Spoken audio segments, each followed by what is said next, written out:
সুপ্রিয় অষ্টম শ্রেণীর শিক্ষার্থীরা, আজকের এই ভিডিওতে আমরা দেখব যে তোমাদের অষ্টম শ্রেণীর বাংলাদেশ ও বিশ্ব পরিচয় এই সাবজেক্টের তৃতীয় অধ্যায় বাংলাদেশের মুক্তিযুদ্ধ ও গণতান্ত্রিক সংগ্রাম। এই অধ্যায়ের যে কাজগুলো আছে সেই কাজগুলো নিয়ে আজকের এই ভিডিওতে আমরা সমাধান দেখব। যে প্রথমে আমরা দেখে নেব যে তোমাদের এই অধ্যায় শেষে তোমরা যা যা শিখবে। আর এই অধ্যায়টি পড়ে যে ১৯৪৭ সালে ব্রিটিশ শাসন শেষে ভারতীয় উপমহাদেশে যে ভারত ও পাকিস্তান নামে দুটি রাষ্ট্রের জন্ম হয়। হাজার মাইলের ভৌগোলিক দূরত্ব, ভাষা ও সংস্কৃতি সহ সকল বিষয়ে অমিল থাকা সত্ত্বেও শুধু ধর্মীয় মিলের কারণে পূর্ব বাংলাকে পশ্চিম পাকিস্তানের একটি প্রদেশ পাকিস্তান যে পূর্ব পাকিস্তান করা হয়। এই নতুন রাষ্ট্র বাংলা যে পূর্ব বাংলার মানুষের জীবনে কাঙ্ক্ষিত মুক্তি আনতে পারেনি। পাকিস্তানের স্বাধীনতার কিছুদিনের মধ্যেই যে পাকিস্তানের নেতারা বাংলা ভাষা, সংস্কৃতি ও সমাজের উপর নানান নিপীড়নমূলক সিদ্ধান্ত চাপিয়ে দেয়। বাংলা বাদ দিয়ে যে শুধু উর্দুকে রাষ্ট্রভাষা করার যে বরংবার ঘোষণার বাঙালির মাধ্যমে যে তীব্র প্রতিক্রিয়া হয়। মাতৃভাষায় কথা বলার যে অধিকার আদায়ে বাংলায় যে বাঙালি আন্দোলন ৬ ও ১১ দফার আন্দোলন করেছে, যা ধীরে ধীরে স্বাধীনতার লড়াইয়ে অনুপ্রাণিত করেছে বাঙালিদের। তোমরা এভাবে পুরো যে উদ্দীপক যে বিশ্লেষণ করে নেবে, আমরা তোমাদের যে কাজগুলো আছে এই কাজগুলো আমরা সবগুলো কাজ যে সমাধানটি করব। প্রথম হচ্ছে যে পৃষ্ঠা ২১-এ এটি হচ্ছে তোমাদের প্রথম কাজ, যে পাকিস্তানের ষড়যন্ত্র ও মুক্তিযুদ্ধের লক্ষ্যে বাঙালির উপস্থিতির যে চিত্র তুলে ধরা। চলো আমরা এই প্রথমেই আমরা ২১ পৃষ্ঠার যে কাজটি আছে সেই কাজটি আমরা দেখে নেই। যে এই কাজটি হচ্ছে যে পাকিস্তানের ষড়যন্ত্র ও মুক্তিযুদ্ধের লক্ষ্যে বাঙালিদের যে প্রতিনিধিত্বর তুলে ধরা। ১৯৭০ সালের সাধারণ নির্বাচনে যে আওয়ামী লীগ ও সংখ্যাগরিষ্ঠতা যে অর্জন করে, কিন্তু পাকিস্তানের শাসক গোষ্ঠী বাঙালিদের হাতে ক্ষমতা দিতে চায়নি। তারা নানা ষড়যন্ত্র শুরু করে এবং ১৯৭১ সালের ১ই মার্চ জাতীয় পরিষদের অধিবেশন স্থগিত করে। এতে সারা বাংলার যে তীব্র প্রতিবাদ শুরু হয়। তোমরা এ পর্যন্ত লিখে নিতে পারো, এ পর্যন্ত লিখে নিতে পারো। আর তারপরে দেখবো আমরা যে কাজ ২ পৃষ্ঠা ২২-এ যে তোমাদের এখানে ৩ টি কাজ দেওয়া আছে, এই ৩ টি কাজই আমরা সমাধান করব। প্রথমে আমরা দেখে নেব এখানের যে পৃষ্ঠা ২২-এর কাজ ১, মুক্তিযুদ্ধের প্রেক্ষাপটে পাকিস্তানের ষড়যন্ত্র ও বাঙালিদের প্রস্তুতি বর্ণনা করা। চলো আমরা এই কাজটি দেখে নেই। এই কাজটি হচ্ছে যে পাকিস্তানি শাসক গোষ্ঠী দীর্ঘদিন ধরে বাঙালিদের রাজনৈতিক, অর্থনৈতিক ও সাংস্কৃতিক অধিকার থেকে বঞ্চিত করেছিল। ১৯৭০ সালের নির্বাচনে আওয়ামী লীগ বিজয়ী হলেও তারা ক্ষমতা হস্তান্তর করেনি। বরং তারা গোপনে সেনাবাহিনী এনে দমন পীড়নে যে পরিকল্পনা করে। অন্যদিকে বাঙালিরা যে বঙ্গবন্ধুর নেতৃত্বে ঐক্যবদ্ধ হয়ে আন্দোলন চালিয়ে যায়। অসহযোগ আন্দোলনের মাধ্যমে পাকিস্তানি সরকারের বিরুদ্ধে প্রতিবাদ করা হয়। জনগণ স্বাধীনতার জন্য প্রস্তুতি নিতে থাকে। এর ফলে মুক্তিযুদ্ধের পথে যে সুগম হয়। আমরা তোমাদের এই কাজ ১ দেখে নিলাম। এখন দেখে নেব কাজ ২। শ্রেণীকক্ষে আলোচনার মাধ্যমে ৭১-এর অসহযোগ আন্দোলন সম্পর্কে তোমার ধারণা সংক্ষেপে লেখো। চলো আমরা এই কাজ ২ এই কাজটির সমাধান দেখে নেই। এই কাজটির সমাধান হচ্ছে যে ১৯৭১ সালে মার্চ মাসের যে বঙ্গবন্ধু শেখ মুজিবুর রহমানের আহ্বানে সারা দেশে অসহযোগ আন্দোলন শুরু হয়। এই আন্দোলনের মাধ্যমে বাঙালিরা পাকিস্তানি সরকারের আদেশ অমান্য করতে থাকে। সরকারি অফিস, আদালত, ব্যাংক, শিক্ষা ও প্রতিষ্ঠানগুলোতে কার্যক্রম বন্ধ হয়ে যায়।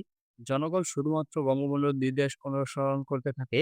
এই আন্দোলনের ফলে পাকিস্তান সরকারের শাসন কার্যত অকার্যত হয়ে পড়ে। অসহযোগ আন্দোলন বাঙালি জাতিকে স্বাধীনতার জন্য আরো দৃঢ় করে তোলে। আমরা তোমাদের এই কাজ ২, এই কাজ ২ আমরা দেখে নিয়েছি। এখন দেখে নেব কাজ ৩।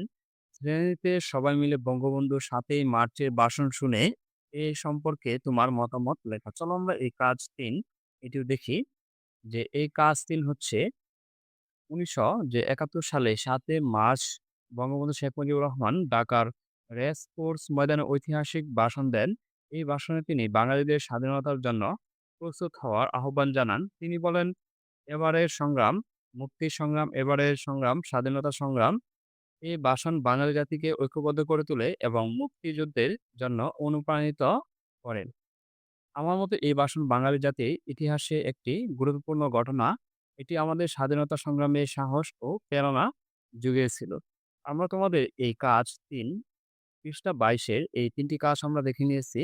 এখন আমরা দেখব যে তোমাদের পৃষ্ঠা ২৩ এ যেখানে তোমাদের ২ টি কাজ দেওয়া আছে, কাজ ১ এবং কাজ ২। চলো আমরা এই কাজটিও দেখে নেই। অপারেশন সার্চলাইট আওতায় যে সংঘটিত হত্যা ঘটনার গণহত্যার ঘটনা দলগতভাবে অভিনয় করে দেখাও। আর তারপর হচ্ছে অপারেশন সার্চলাইটের যে ভয়াবহ রূপ বর্ণনা করো। চলো আমরা এই ২ টি কাজ দেখে নেই। এই ২ টি কাজ হচ্ছে যেমন যে আমরা অভিনয় করে দেখাও। অপারেশন সার্চলাইট ছিল পাকিস্তানি সেনাবাহিনীর একটি নিঃসঙ্গ সামরিক অভিযান ১৯৭১ সালের ২৫শে মার্চ রাতে তারা ঢাকা ও দেশের বিভিন্ন স্থানে হামলা চালায়। ঢাকা বিশ্ববিদ্যালয়, রাজারবাগ পুলিশ লাইন ও পিলখানা আক্রমণ করে অসংখ্য নিরস্ত্র মানুষকে হত্যা করা হয়। ছাত্র, শিক্ষক, সাধারণ মানুষ এই হামলার শিকার হয়। এই ঘটনায় অভিনয় করে মাধ্যমে দেখানো যেতে পারে পাকিস্তানি সেনাদের হামলা ও সাধারণ মানুষের উপর অত্যাচারের তুলে ধরা। আর কাজ ২ ছিল তোমাদের অপারেশন সার্চলাইটের ভয়াবহ রূপ ও বর্ণনা করা। এটি হলো যে ১৯৭১ সালে ২৫শে মার্চ রাতে পাকিস্তানি সেনাবাহিনী অপারেশন সার্চলাইট শুরু করে। তারা ঢাকা বিশ্ববিদ্যালয়, রাজাবাগ পুলিশ লাইন, ইপিআর দপ্তর যে দপ্তরে আক্রমণ চালায়। অসংখ্য ছাত্র, শিক্ষক, পুলিশ ও সাধারণ মানুষকে হত্যা করা হয়। যে ঘরবাড়ি পুড়িয়ে দেওয়া হয় এবং শহরে আতঙ্ক ছড়িয়ে পড়ে। এই অভিযান ছিল বাঙালি জাতিকে দমন করার একটি পরিকল্পিত গণহত্যা এবং ইতিহাসে একটি ভয়াবহ নির্মম ও ঘটনা হিসেবে স্মরণীয় হয়ে আছে। আমরা তোমাদের এই পৃষ্ঠা ২৩ এর ২ টি কাজ এটি আমরা দেখে নিয়েছি। আর তারপরে দেখব আমরা যেখানে পৃষ্ঠা ২৪ এ মেজর জিয়াউর রহমানের স্বাধীনতার ঘোষণা সম্পর্কে সংক্ষেপে লেখা। তো আমরা এই পৃষ্ঠা এই কাজটি আমরা দেখে নেই যে মেজর জিয়াউর রহমানের স্বাধীনতার ঘোষণা সম্পর্কে সংক্ষেপে লেখা। ১৯৭১ সালের ২৬শে মার্চ চট্টগ্রামে কালুরঘাট বেতার কেন্দ্র থেকে মেজর জিয়াউর রহমান বঙ্গবন্ধু শেখ মুজিবুর রহমান এর পক্ষ থেকে যে বাংলাদেশের স্বাধীনতার ঘোষণা দেন, তিনি বাঙালি জাতিকে পাকিস্তানি সেনাবাহিনীর বিরুদ্ধে প্রতিরোধ গড়ে তোলার আহ্বান জানান। এই ঘোষণার মাধ্যমে সারা দেশে মুক্তিযুদ্ধের সংবাদ ছড়িয়ে পড়ে। ফলে জনগণ স্বাধীনতার জন্য যুদ্ধে অংশগ্রহণ নিতে উৎসাহিত হয়। আমরা তোমাদের এই কাজটিও দেখে নিয়েছি। পৃষ্ঠা ২৫ নাম্বার যে তোমাদের যে কাজটি আছে, এই কাজটি আমরা চলো দেখে নেই। গণপ্রজাতন্ত্রী বাংলাদেশ সরকার, মুজিবনগর সরকার এর পরিচয় দাও। চলো আমরা এই কাজটিও দেখে নেই। এই কাজটি হচ্ছে যে ১৯৭১ সালের ১০ এপ্রিল বাংলাদেশে অস্থায়ী সরকার গঠিত হয় এবং মুজিবনগর সরকার নামে পরিচিত। ১৭ই এপ্রিল মেহেরপুর জেলার যে বৈদ্যনাথ তলায় এই সরকার শপথ গ্রহণ অনুষ্ঠিত হয়। এই সরকারের রাষ্ট্রপতি ছিলেন যে বঙ্গবন্ধু শেখ মুজিবুর রহমান এবং অস্থায়ী রাষ্ট্রপতি ছিলেন সৈয়দ নজরুল ইসলাম। প্রধানমন্ত্রী ছিলেন তাজউদ্দিন আহমেদ। এই সরকারের মুক্তিযুদ্ধ পরিচালনা ও আন্তর্জাতিক সমর্থন অর্জনের জন্য গুরুত্বপূর্ণ ভূমিকা পালন করে। আমরা তোমাদের এই কাজটিও দেখে নিয়েছি। আর তারপরে দেখব আমরা পৃষ্ঠা ২৮ যেখানে তোমাদের ৩ টি কাজ দেওয়া আছে। এই ৩ টি কাজ আমরা দেখে নেব। ১ম হচ্ছে আমরা দেখব যে বাংলাদেশের মানচিত্র অঙ্কন করে মুক্তিযুদ্ধের সেক্টরগুলো চিহ্নিত করা। চলো আমরা এই কাজটি দেখে নেই।